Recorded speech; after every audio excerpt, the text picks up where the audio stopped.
autistic people with quality of life and opportunity. You're listening to the Autism CRC podcast.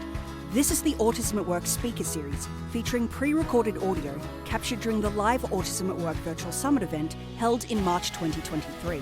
Hear from over 40 local and international speakers, panellists and presenters, including neurodivergent employees and employers, as they discuss the important topics affecting autistic people at work. You can also watch this series on the Autism CRC YouTube channel. Welcome back. Greetings, Earthlings. It's great to see you after our long break, the Autism at Work virtual summit. And here we go. We're into, the second half of day 2. And we've got another workshop for you. So stand by, my friends. The second of our 2 workshops. This one, I believe, is about the Autism at Work program and sustaining it, moderated by Sharon and Adam Easterbrook from Untapped Talent. Now, before I hand over to Sharon and Adam, I'd like to let you know that there is the Q&A tab. So it's actually crucial and critical and important that if questions arise and it can help you learn and understand, you please submit them to us so we can get them to our panelists. You do that in the Q&A pane. You can access that by clicking the Q&A tab on the right-hand side of your screen. Other people's questions will appear as well. If you like those, you can vote for them by clicking on the arrow beside it. We'll try to answer as many questions as possible as we get to the end of a session. So please make sure you put them down if they come up. All right, let's get going with our second workshop. And now it's time to hand it over to Sharon and Adam. Guys, welcome. Thank you so much, Orion, and I hope you've all been having a great day. I'm going to share my screen and get straight into our presentation today, which is about building on organisational capability and sustainability with your Autism at Work programs. So you may have attended an earlier session today about initiating Autism at Work programs. Today, this session is about helping you to understand how to build organisational capability, scalability, and sustainability for your current or future Autism at Work programs. So we're going to give you some perspectives and insights into the challenges with sustaining your Autism at Work programs, but also highlight the huge benefits that these programs bring to organisations. Adam and I have been involved in Autism at Work programs for close to 10 years now in Australia, and more recently in the UK and Europe. And so we hope that we can help you by sharing some of our learnings, reflections and insights into Autism at Work programs being successful. Whether it's a large or a small organisation, here are some key principles of building and operating sustainable and successful programs. So the program has to be designed to benefit your organisation and your present and your future employees. Investing and building a future workforce to meet the demands of organisational growth, ensuring employees feel valued, and ongoing commitment to autistic individuals reaching their potential. And to be sustainable, your program is going to require ongoing effort, and it needs to be iterated and improved over time. So the first step is building a really strong and well thought out foundation for your program. And I'm going to introduce you now to Andrew Eddy. I'm sure many of you know Andrew Eddy, but just to give you a little insight, Andrew started the Untapped in 2017, and he has developed and driven the Neurodiversity Hub as a way of changing the narrative around autism and neurodiverse employment since early 2018. He works with a diverse range of companies on their Autism at Work programs across the globe. He's employer of many neurodivergent employees. Approximately 75% of Untapped employees are neurodivergent. And here I have pre-recorded our video insights because of time differences as we're talking to people in the UK. And so I'm going to throw to Andrew now to share his learnings on what needs to happen to start up a sustainable program. Yes, so we've seen a lot of programs around the world, and we really see the ones that succeed are those that have senior level sponsorship, like as high level as possible. And that's really because people's priorities can change and other things can get in the way. If you're just relying on employees' discretionary effort and they don't really have the authority to do something, then that can be really difficult. So having that senior sponsorship at a CEO level or someone reporting to a CEO is just so critical. So that's one thing. Another area is around awareness, and this is this whole journey around awareness, understanding, and acceptance. And it's so important that we get the awareness. This is not about autistic people changing to fit in to the workplace. This is about the whole organization changing to really meet in the middle, to really look at how things are done, to look at how they need to change the way they do things, to change their perspective. We've really got, the only way we're going to make the workplace and the work systems more inclusive is if we look at everything we're doing now and take a fresh perspective, a different perspective on all these things. And one way we've seen that this works well in larger companies, particularly those who already have a structure like this, is these employee resource groups or affinity groups or business resource groups. They have different names, but it's really about identifying people who have an interest in this. They may be parents, they may know of other people who are neurodivergent, they may be neurodivergent themselves, but the ability to have a way of channeling their energies, their discretionary efforts, to really be a voice, to provide guidance to the organisation about how to, make things more sustainable, how to implement change so that we can create the environment for things to happen. So that's really critical. And organisations need to look at other practice, and if they want to jump ahead and get these things done more quickly, can be very useful to be part of a community practice with other employers, so that you're not trying to find out what to do by yourself. You're actually leveraging others' experiences, others' mistakes, others' learnings, and jumping ahead. So, one example we have is the Neurodiversity Hub and the community of practice that is run within that as a way of sharing good practice, sharing learnings with others and leaping ahead. Thank you. So just to reiterate what Andrew just talked about, the primary purpose of your Autism at Work program is to make your organisation more inclusive and to put an inclusivity lens across everything that you do, and that you're creating something that's meaningful and sustainable and not just a bubble to satisfy social responsibility. Have senior sponsor and buy-in across all levels of your organisation. A neurodiversity focused employee resource group, including the voices of all neurotypes, incorporating neurodiverse awareness education as part of mandatory training for everyone, viewing the program as a way of addressing capability and skills gaps in your businesses, implement a structure that is sustainable and has the capacity to be scaled. We want more people, more autistic people employed, so it needs to be sustainable and scalable. Consider joining a community of practice with other employers to share and develop best practice. Learn from those who have done it before you. Join the Neurodiversity Hub, and you can see the address up there if you want to get in contact with us. And just make sure your organisation is ready before you implement your program. An important part of sustainability is having a good governance structure. And as programs scale, a level of compliance to adherence of processes and procedures needs monitoring. And this should make sure the program's successes and weaknesses are visible and how these are working to impact outcomes for individuals and your organisation.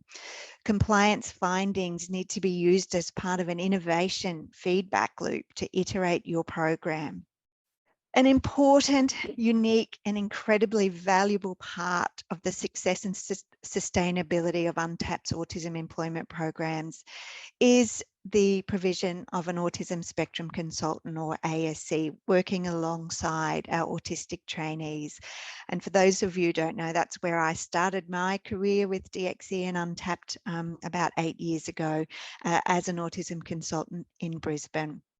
So the ASC works alongside a technical lead to ensure customised workplace support, guidance, coaching and training for successful integration of both autistic trainees and the staff teams that they're working alongside. So some of the areas where we provide support is in one-to-one customised support, designing and implementing workplace accommodations, the development of individualised strategies and goals, translating workplace social conventions, awareness, training and advocacy, and ongoing coaching and enablement.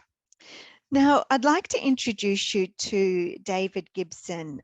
David works for DXE Technology in the UK, and they implemented their first autism employment program in the UK back in June 2021. And since then, they have expanded the program and also helped to implement programs in Eastern Europe.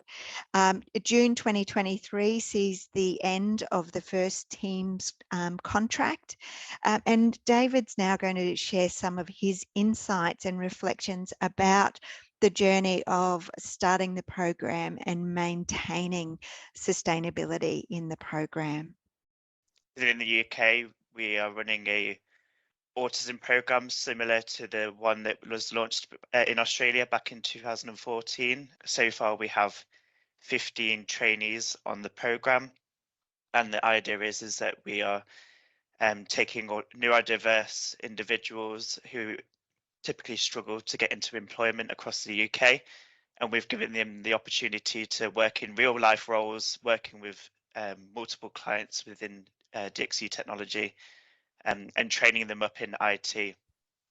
Alongside that, we've been helping to build their executive functioning skills, their life skills, and their IT skills to really help them to integrate into the workplace. Alongside that, we've been supporting the managers and the co-workers who work with these individuals to help raise awareness around autism and ensure that they can provide better mentorship and management to these trainees. This has allowed them to really thrive in their roles and reach their full potential. And we're seeing that this is helping them to build much more confidence within the workplace and really drive value in our business. So we launched the program back in June 2021, and I worked very closely with the team at DXE, and they'd created a very well-established framework over the 8 years that they'd been running the program. And we'd taken this framework and really tailored it to fit within the UK. One of the biggest challenges, I think, was that we launched the program at the height of the COVID-19 pandemic. So within the UK, we were still working virtually from home. And this is a real challenge because we were rolling out a very large program, trying to implement it virtually. And there's a lot of lessons learned around implementing a program of this scale virtually. I think one of the hardest things is trying to provide the right level of support to the candidates that are on the program. And at the same time as trying to roll out the program, the whole team within the UK was new. So me leading the program, I was trying to understand the framework and the way that it's structured and the way that it works. We were introducing new autistic support consultants who were trying to learn on the job, and all the managers and the co-workers that were working with us were all new. So we were taking a very well-established framework from Australia and trying to roll it out in kind of like one go. This was very challenging at first, but we had to make sure that we were learning and adapting very quickly. Luckily, we brought together a very strong team who were all passionate about bringing the program to the UK, and we made sure that we captured all our lessons learned and started to adapt and tailor the program to work in the UK. I think what works really well with the Dandelion program is the way that it's structured. There's a lot of governance around the program, which really makes it successful. We have the role of the autistic support consultant. This is very unique to the Dandelion program.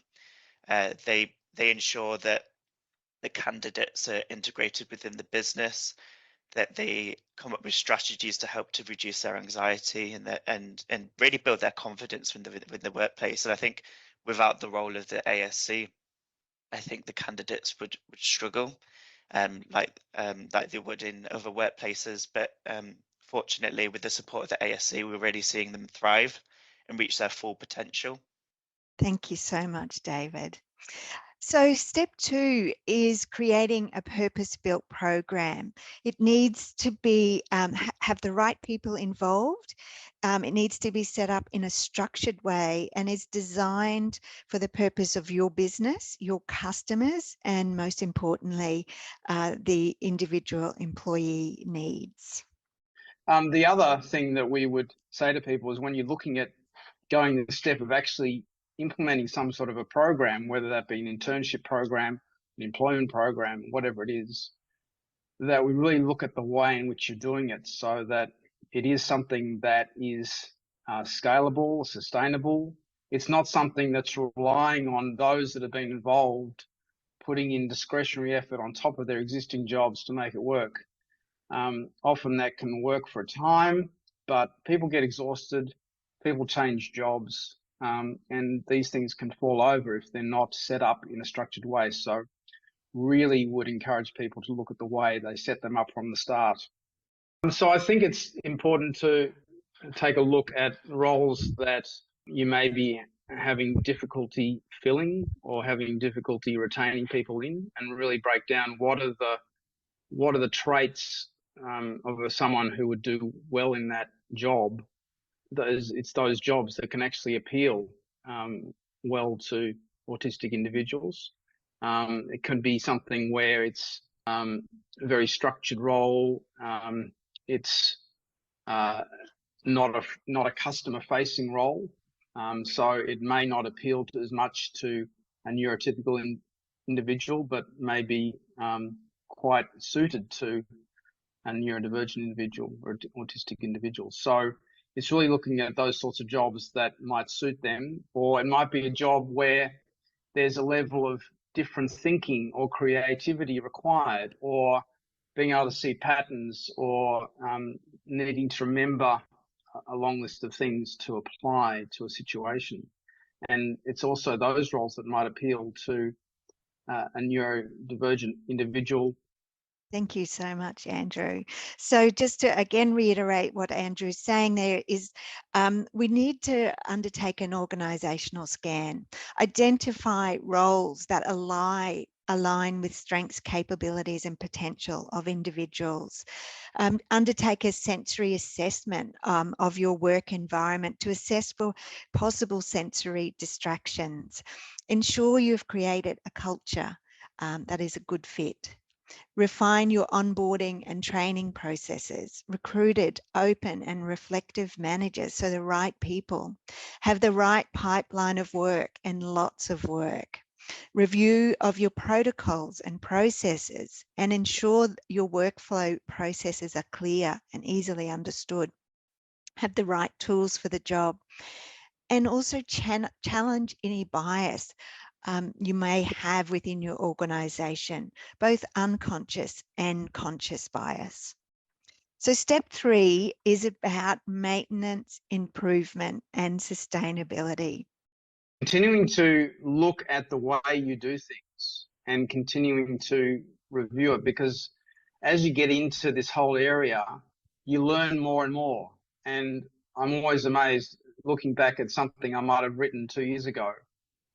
And I look at it and go, my goodness, I know so much more now. And if I'd known what I know now back then, I would have written in a completely different way. And I think it's important not to see reviewing the way you do things with your policies, your approach, whatever.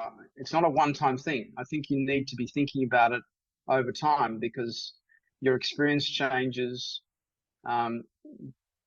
The way you want to be presenting yourself to the market needs to continue to change if you're going to compete for talent.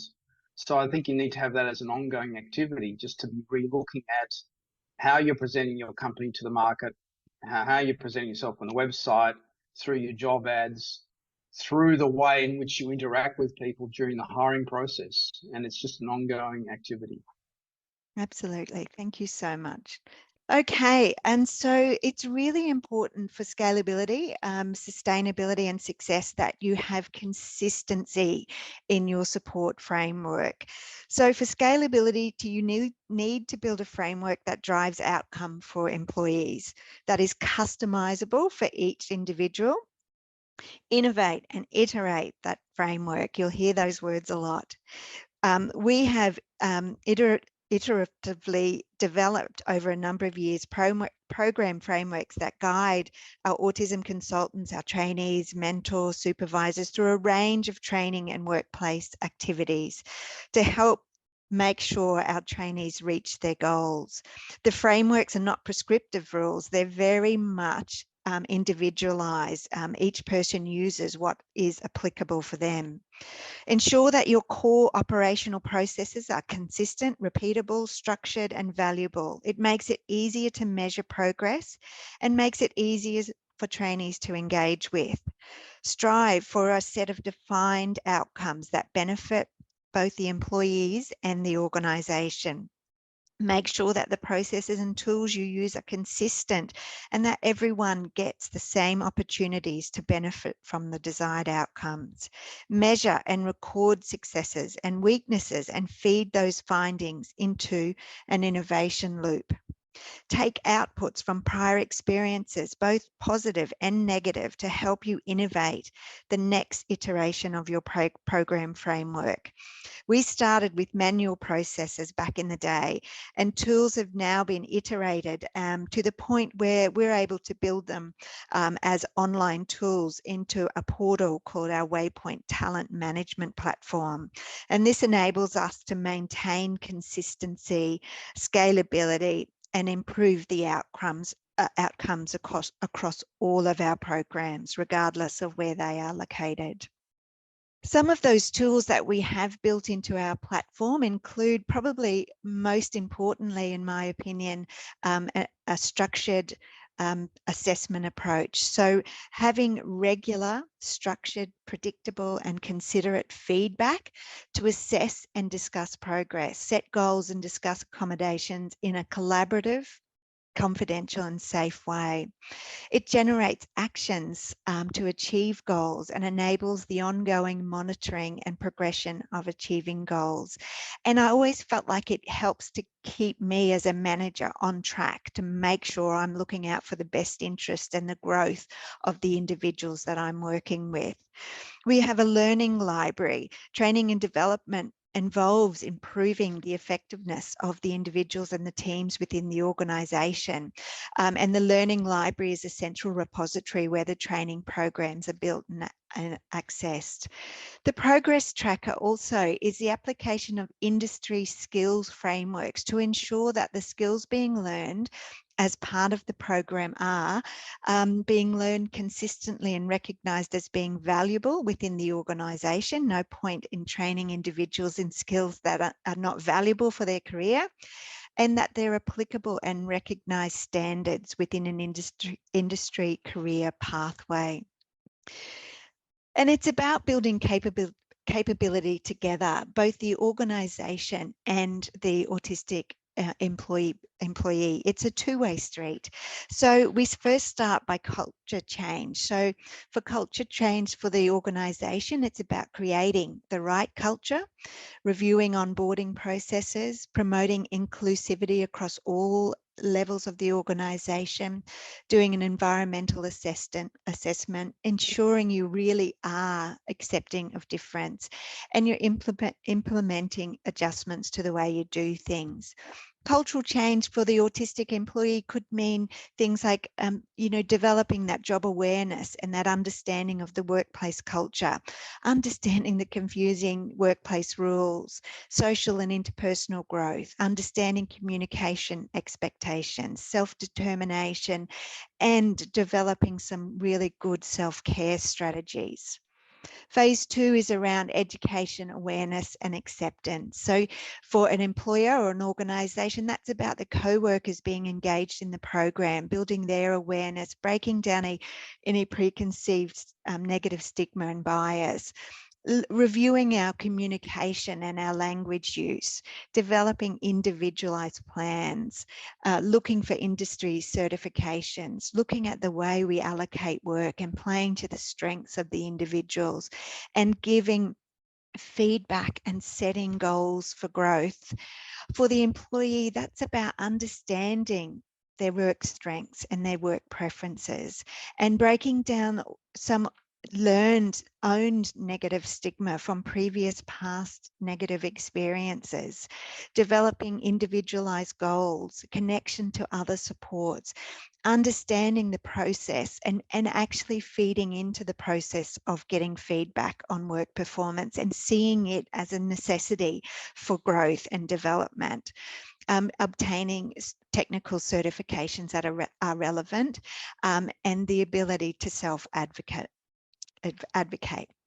Phase 3 is about transition to independence. So for an organisation, it's about having a growth mindset, having the end in mind at all times, understanding that it's about strength-based role matching, giving the individual training opportunities, access to mentors, trials in other areas of the organisation, and making sure that they have a really well set up LinkedIn profile, a good resume, and have the opportunity to attend mock interviews. For an individual, that's about being now a strong self-advocate, a really strong understanding of what I want to do in my career. I understand now what my strengths are and what I need to succeed at work, to be skilled in the job application process and have built a really strong support network. We have developed a curriculum or a framework of learning, if you like, so that we do deliver consistent learning opportunities across all of our programs. Again, a two-way street. So for the trainees, we look at communication expectations, and that can be verbally, in meetings, in emails and things like that. Mental health and well-being and practicing self-care. Workplace, understanding those really confusing workplace rules, development and enhancement of time management and organisational skills, and building teamwork and relationship skills. For those working alongside our autistic employees, it's about, again, choosing words well, understanding the words that you use are very important, particularly when you're training and onboarding autistic candidates. It's about understanding the triggers for anxiety at work. And so you know what to avoid, and you know how to provide some initial help and recognize the signs of anxiety. It's understanding the incredibly important aspect of giving feedback for growth and setting goals and recognizing when those goals are achieved, regardless of how big or how small.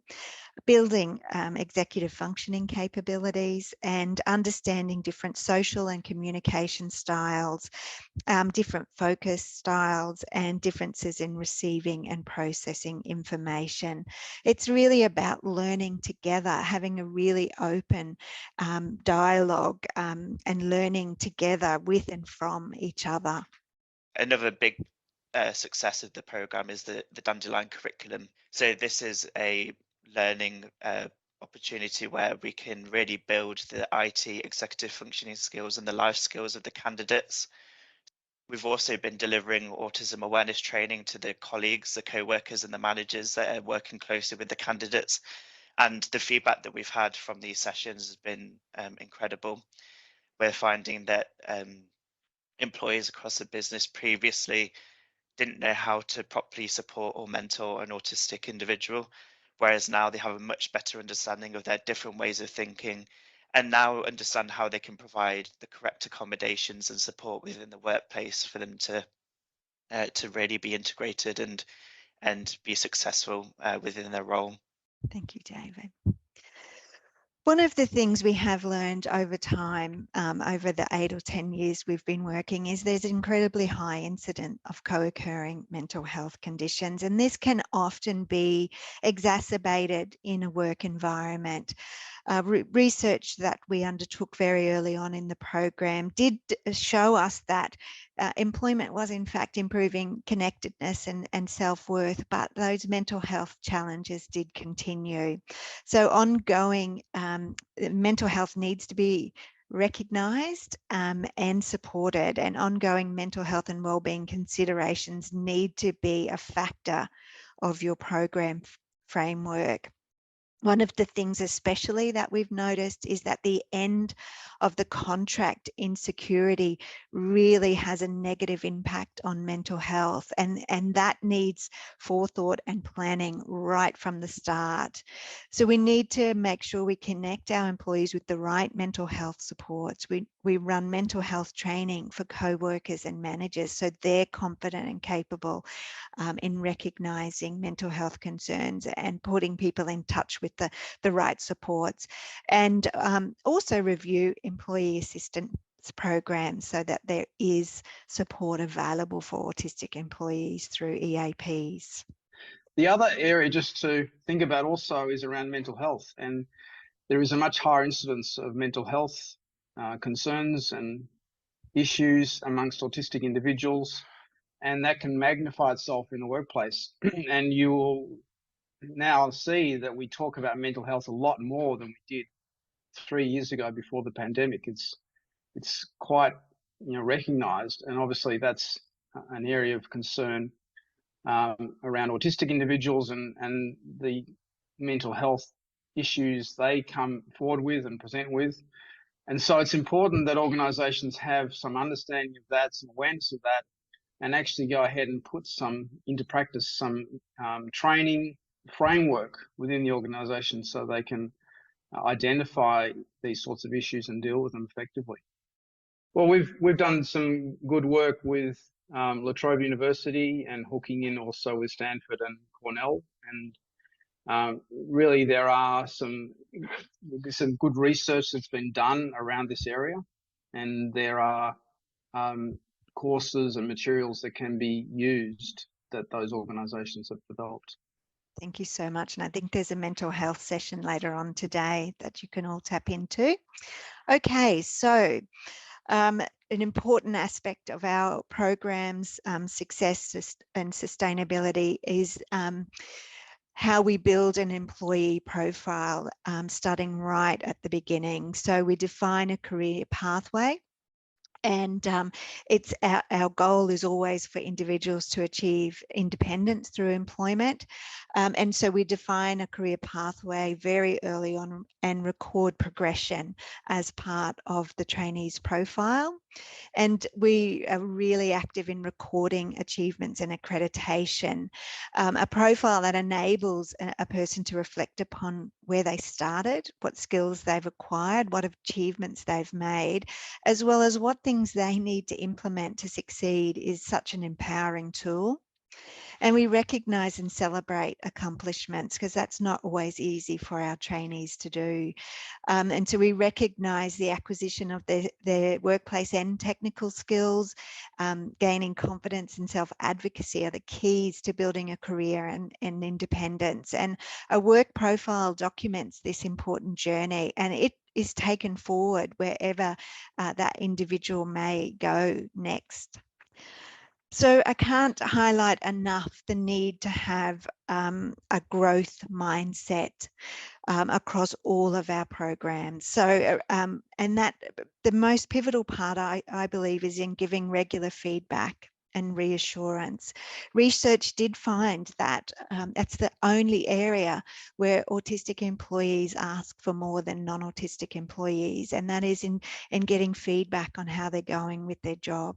So regular, open, considerate and ongoing communication, a really well-defined and clear measure of skill development progress, the ability to build meaningful industry certification, an awareness of business environment and suitable roles for growth, appropriate, willing and trained mentors and buddies, supported growth in tasks that cause anxiety rather than taking away aspects that cause stress, provide more time and support to allow autistic trainees to build capability in tasks that may cause them anxiety.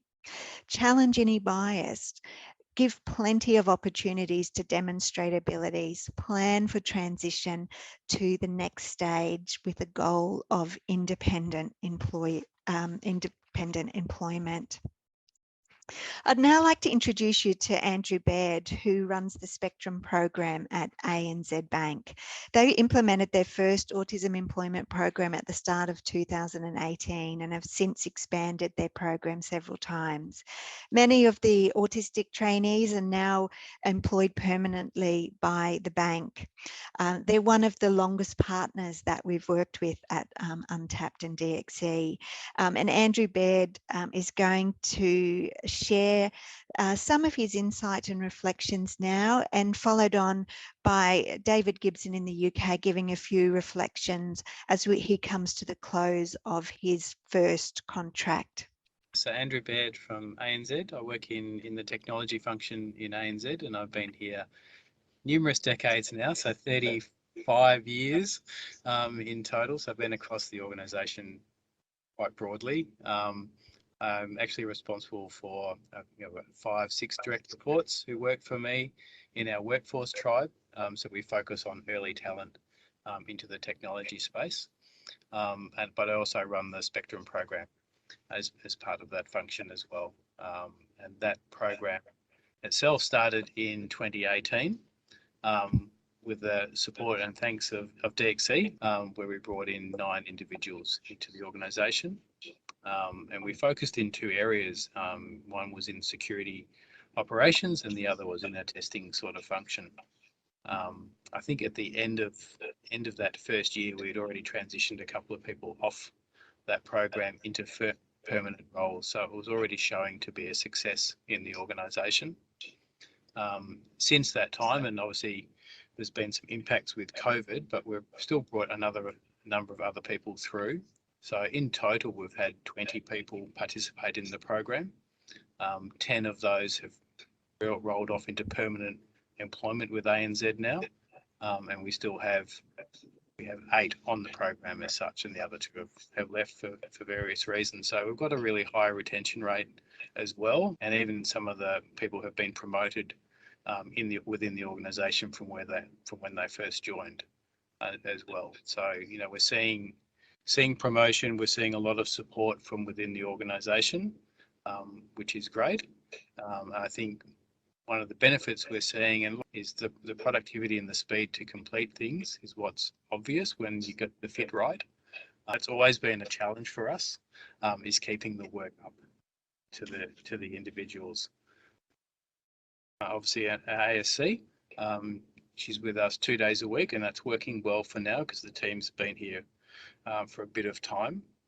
So they're quite familiar with the organisation, and some of the new ones that have come in just recently are still feeling supported, but they're in a team that's had some of the individuals in security before. So the management team in ANZ in certain areas are quite well versed in awareness and looking out for traits of the people and know what to ask and how to respect the people as well. So I think that's working well.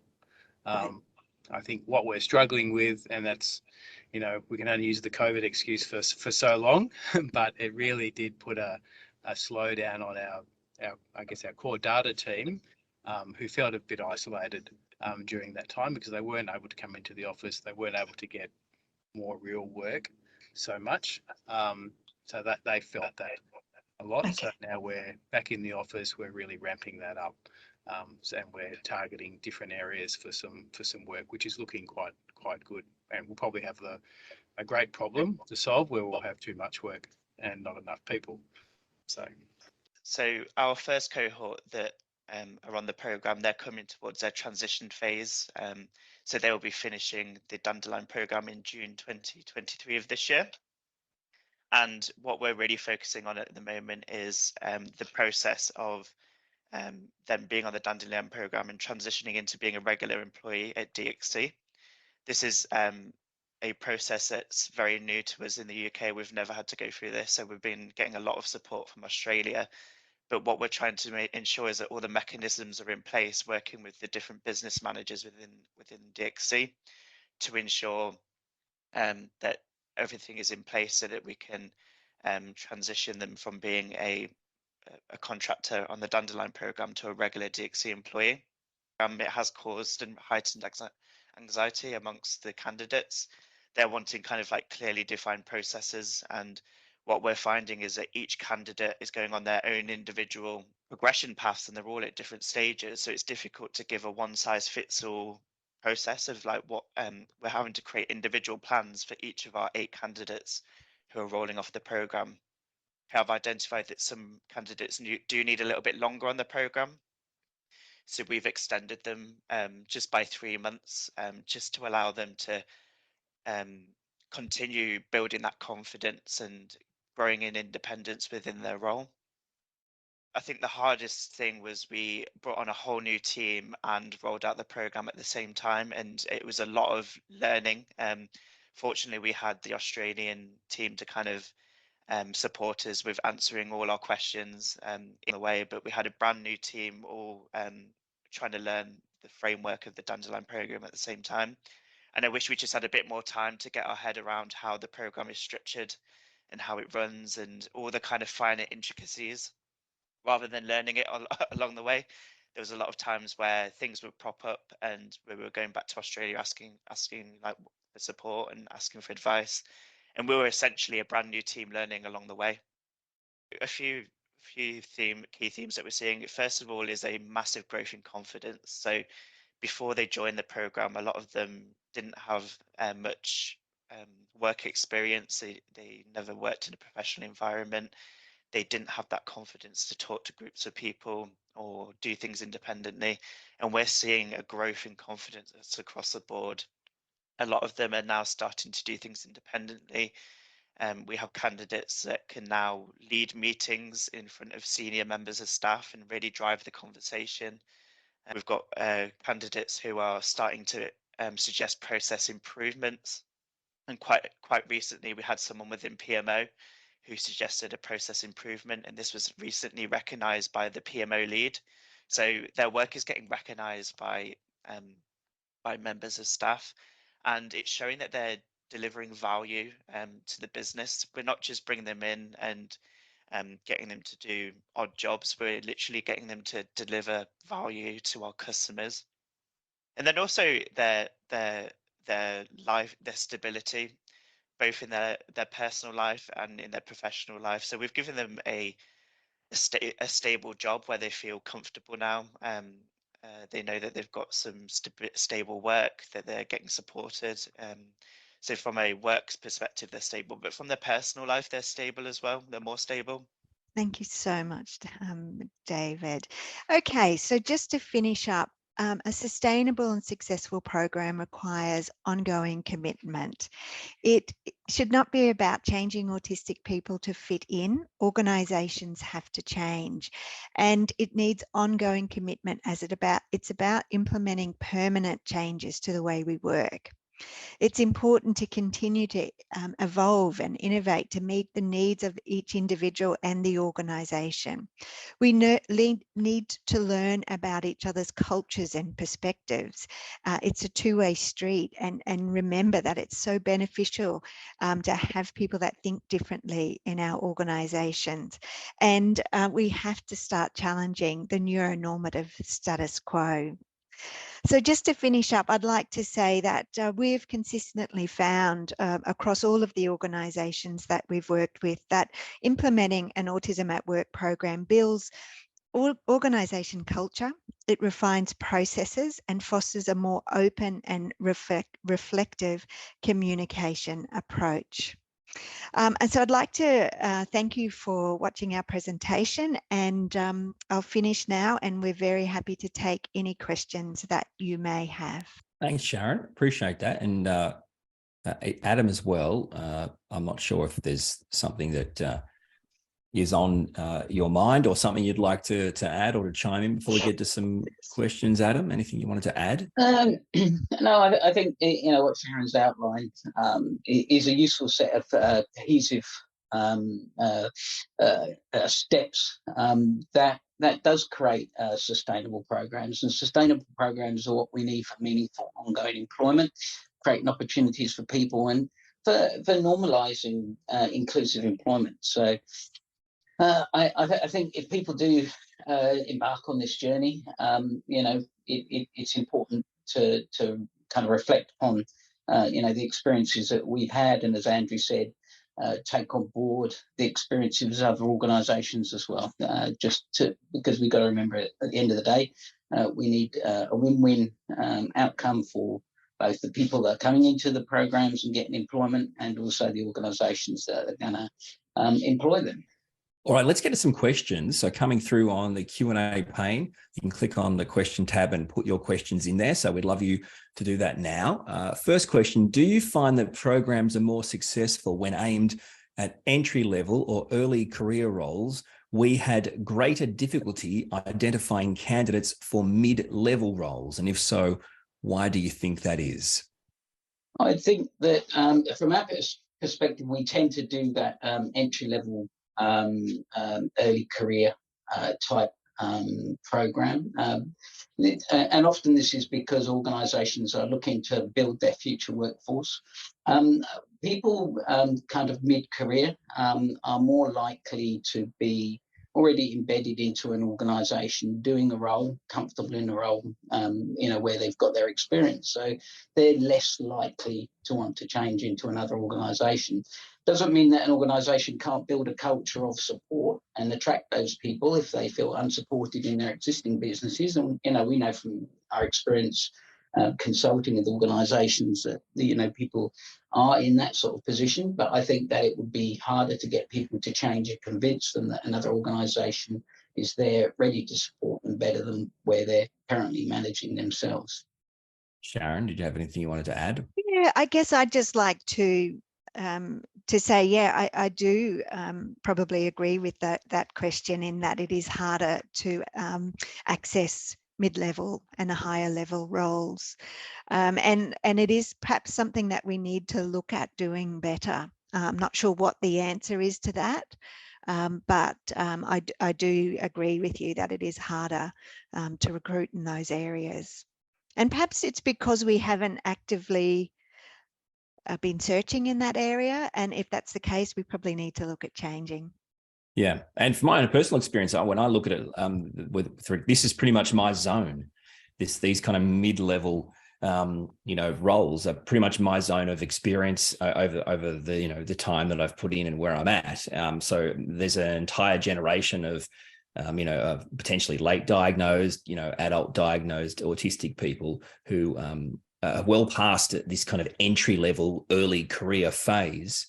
And we probably, as you say, we probably need to look at ways where we can include those people. And I think we've heard from a lot of people over the last few days about challenging the idea that, people can't do roles because they haven't got a degree, or, we're looking at the skills and the strengths they can bring to roles, and how some of them can actually do it better than than others, and maybe that's where these types of things filter through. But I guess that's just a thought. More questions. Given co-worker training as part of your model, is disclosure a mandatory part of participation?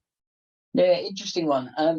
By the nature of the way that we run our programs, people have to disclose, obviously, to join those programs, because that's who it's intended for. In terms of those organisations that the people will be working for, they will know the type of program that they're implementing.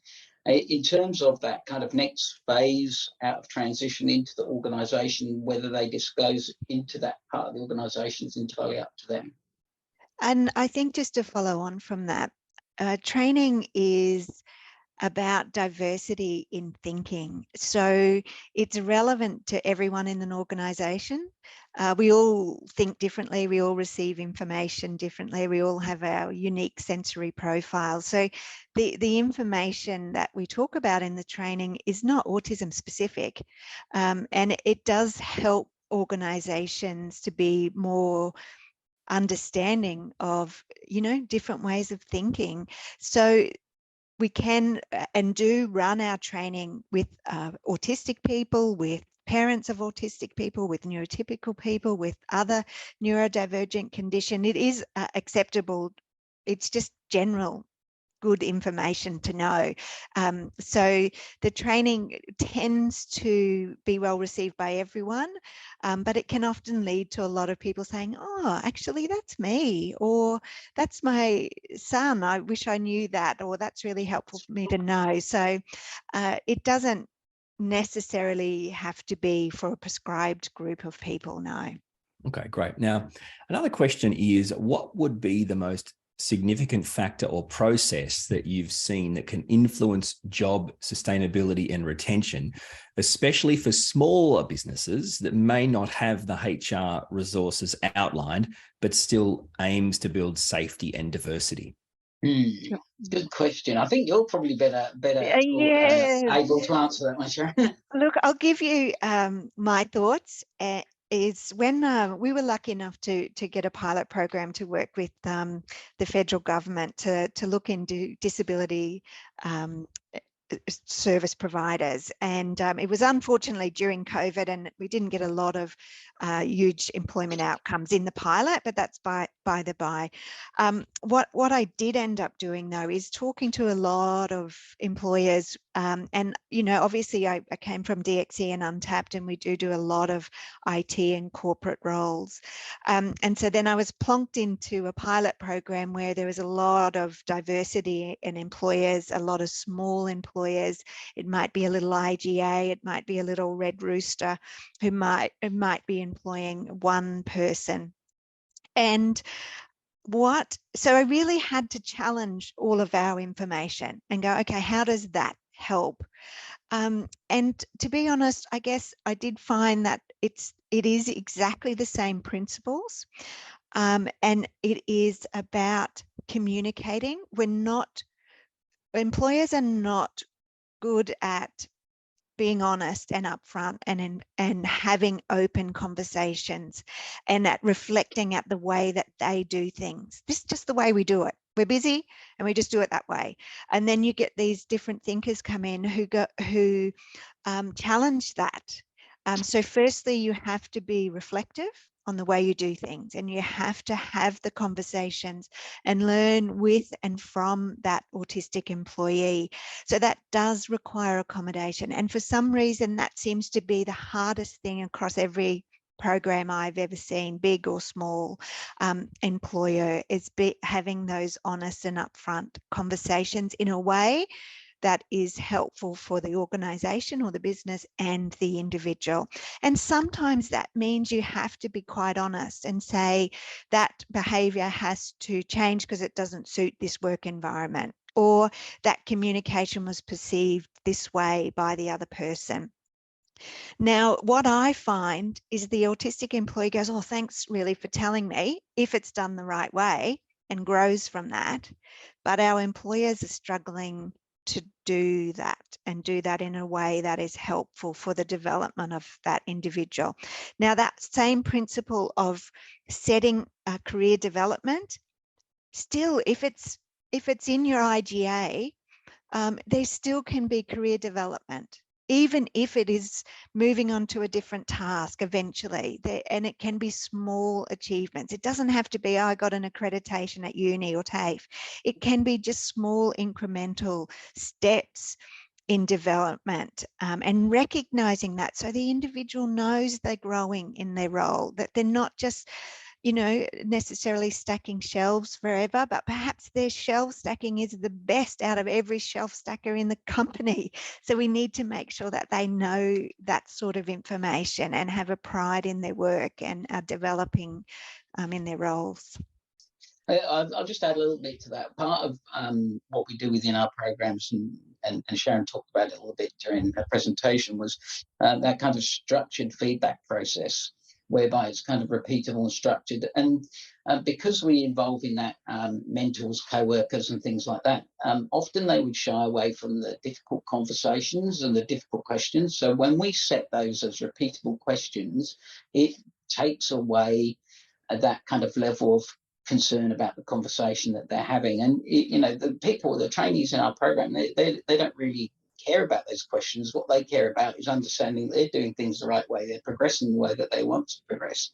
And having real honest conversations makes a huge difference to making sure people stick around and that they build on their employment success. And including their perspective in that process. Sorry, Orion. We often That's okay. We can keep going till dinner if you'd like. It's fine.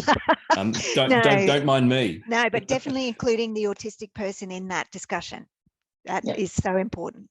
Okay.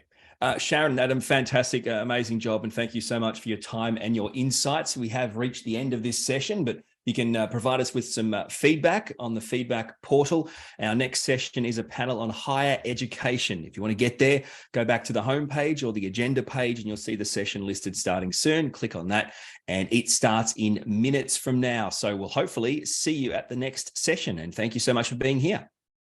Thank you, guys. Thank you. The 2023 Autism at Work Virtual Summit was proudly sponsored by DXC Technologies, GHD Engineering, La Trobe University, Untapped Group, ANZ, and SAP. Autism CRC is the independent national source of evidence for best practice. For more information on Autism CRC or the Autism at Work Virtual Summit, head to our website autismcrc.com.au.